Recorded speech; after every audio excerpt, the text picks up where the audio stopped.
Hello everybody, welcome back to my channel. This is Khadirah Muhammad, the owner of Omnipotent Marketing and your resident specialist in all things marketing automation, systems and processes. Here on this channel, we make automation awesome, really being able to help the solo entrepreneurs, the small teams to be able to really maximize efficiency, productivity, and really just get a lot more done without necessarily having to have a super big team in order to make that happen.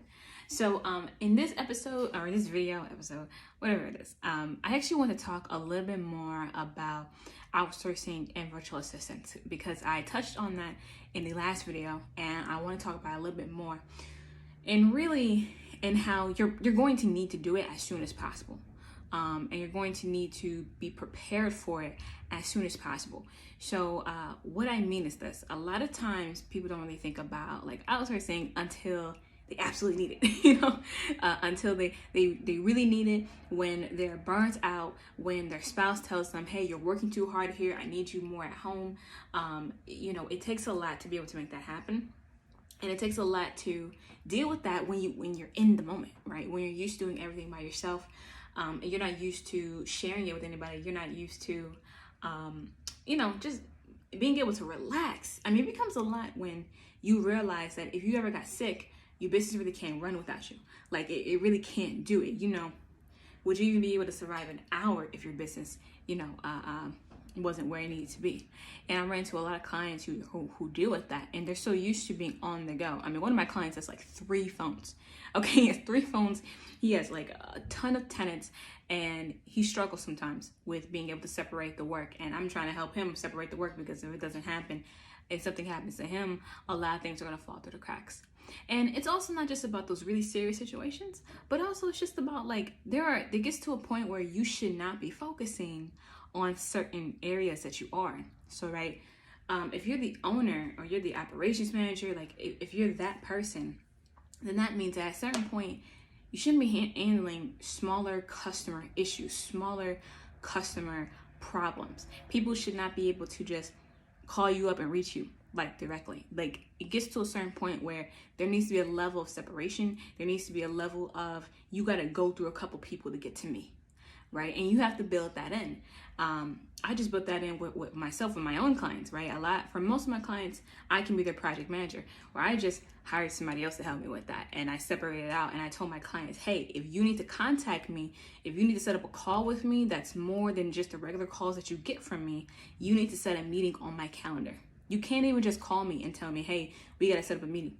No, that's not going to happen anymore, right? Especially as not just my business improves, but also my personal life becomes different. In my personal life, I have more obligations that are coming up. In my personal life, I have other people that I need to tend to, that I need to take care of.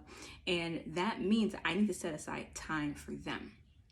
Something that I think, especially for female business owners, female CEOs and whatnot in their small businesses, something that doesn't get brought up a lot is, what did you actually go into business for, and who is your business supposed to serve, right? I find, and I might have to talk about this in another video, but I find it so important that you establish up front what your business is for, who it's supposed to serve, and what is it not supposed to do, right? When you do that, it becomes kind of your guiding light, and it tells you, okay, you're no longer serving in your purpose. You need to be shifting. You need to do something to give yourself the freedom to be able to do what you're really supposed to be doing. So what I mean is this. For example, my business was always supposed to help me be flexible with my family. That was the first reason. It wasn't just about money. It wasn't just about time freedom. It was about the whole of flexibility. I wanted to be able to pick up and go if my family needed me to pick up and go. I wanted to be able to shift my schedule if I have anything coming up, right? And this is not just for today. I don't have children, for example, but eventually I will. And I want to be able to have that flexibility for my children in the future, right?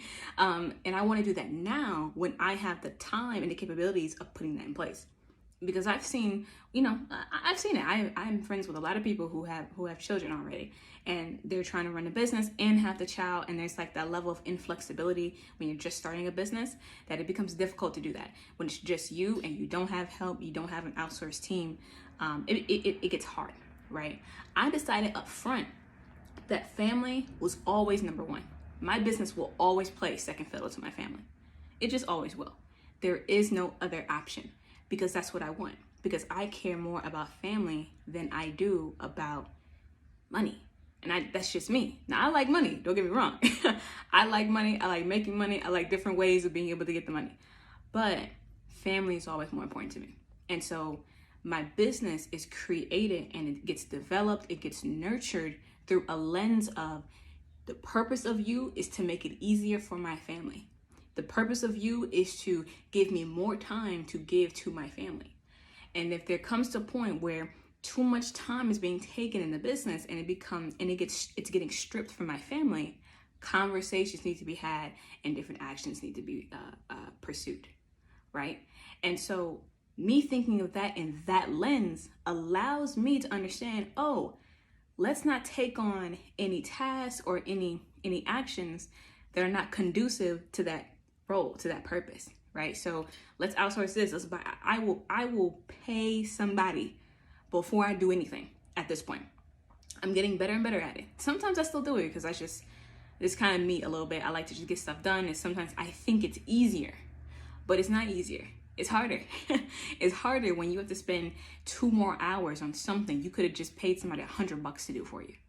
And it's like, why am I doing something that only cost me $100?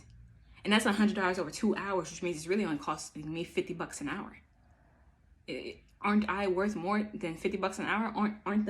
Isn't the business I'm creating or the life I'm trying to develop more than $50? So when you put it like that, I think it makes it a little bit easier.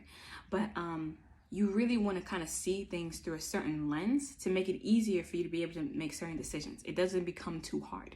And again, this depends on just your priorities, what matters to you most, right? What matters to me more is my family. What matters to me more is the children I don't even have yet. That's what matters to me. And so my business plays second fiddle to that at all times. It doesn't matter what's going on. I will drop everything for my family because that's what matters to me. So figuring out what matters to you, if you're finding it difficult to take the plunge and go ahead and try to get a virtual assistant or try to just get contractors to help you out with something, think about what's the real reason why you're doing it, because it's never just money. It's never just money. What's the money supposed to be used for? What it's not just time to do what?